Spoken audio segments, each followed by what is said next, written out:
या वर्षी दुग्ध शर्करा योग आहे का 14 वर्षानंतर पहिल्यांदा नागपंचमी आणि श्रावणी सोमवार एकत्र आले. 14 वर्षानंतर हा योग आलाय. आता इकडं नागपंचमी साजरी करावा का सोमवार धरून महादेवाची पूजा करावा? ऐका, भगवंताच्या सगळ्यात आवडीचा सर्प नाग, भगवंत विशेष प्रेम वासुकी नागावरती करतात म्हणून कंठामध्ये धारण करतात, गळ्यामध्ये धारण करतात. आणि त्याच दिवशी नागपंचमी आली. मग काय करायचं? नागपंचमीचा सण साजरा करायचा. पाटावरती चांगलं पांढरं शुभ्र वस्त्र आथरायचं, त्या ठिकाणी नाग नरसुबाचा फोटो लावायचा, नाग नरसुबाचं पूजन करायचं, दूध आणि लाह्याचा प्रसाद त्या नागोबाला, नरसू नागोबाला व्हायचा, नागोबाचं पूजन करायचं. आणि मग भगवान परमात्म्याच्या शिवलयात महादेवाच्या मंदिरात जायचं, तिथं अभिषेक करायचा. जलानं करा, दुधानं करा, तुपानं करा, जशी योग्यता असेल तसा महाभिषेक करा.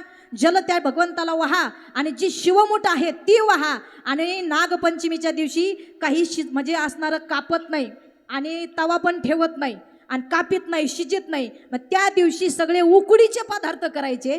तोच नैवेद्य नागोबाला व्हायचा, तोच नैवेद्य महादेवाला व्हायचा. आणि संध्याकाळी सगळ्यांनी उकडीच्या पदार्थावर नागपंचमीचा सोमवार संध्याकाळी सोडवायचा. दोन्ही सण तुमचे योग्य पद्धतीनं साजरे झाले.